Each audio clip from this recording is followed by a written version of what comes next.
यदि हम particular transactions की यदि हम बात करें, IDBI सर, आप कई बार आपने कहा पहले RBI की को फिट एंड प्रॉपर देना है, तो कब तक हम उम्मीद कर सकते हैं कि सर IDBI का प्रोसेस पूरा हो जाएगा?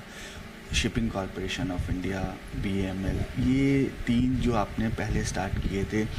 और हिंदुस्तान जिंक लिमिटेड, ये 4 ऐसे कंपनीज हैं जिनका प्रोसेस आप ऑलरेडी स्टार्ट कर चुके हैं, उनकी स्टेज यदि आप बता पाएँ। IDBI बैंक में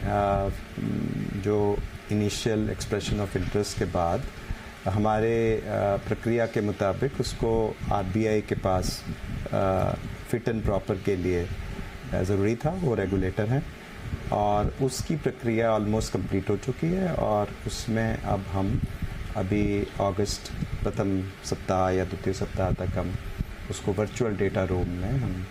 आगे बढ़ेंगे, जिसमें कि कंपनी का मतलब जो बैंक है उसका ड्यू डिलिजेंस होता है, और उसके बाद जो शेयर परचेज एग्रीमेंट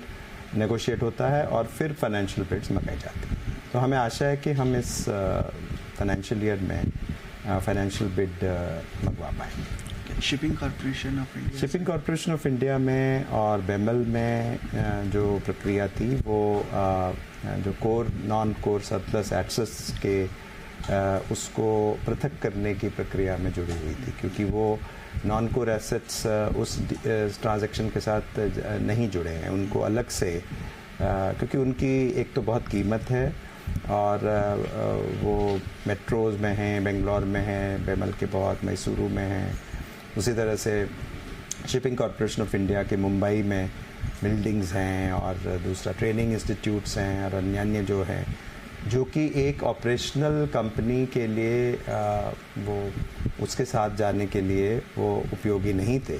इसलिए उनको अलग से करके डीमर्जर की प्रक्रिया करनी पड़ी। क्योंकि ये लिस्टेड कंपनीज थी, उनकी पूरी डीमर्जर प्रक्रिया एक लिस्टेड कंपनी की डीमर्जर की प्रक्रिया में गई, उसमें काफ़ी समय लगता है, क्योंकि एक प्रक्रिया कंपनीज लॉ के under ministry of corporate affairs ने की, फिर उसकी लिस्टिंग प्रक्रिया हुई है,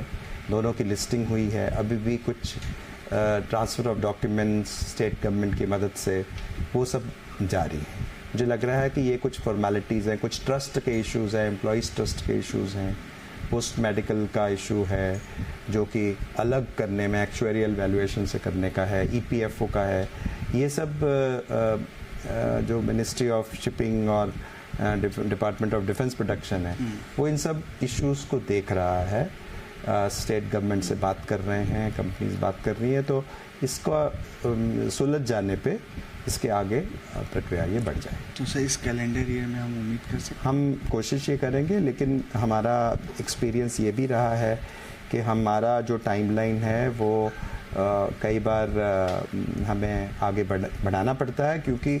उसके हिसाब से उस तरह से जो प्रक्रियाएं हैं उस हिसाब से हमारे कंट्रोल में नहीं है।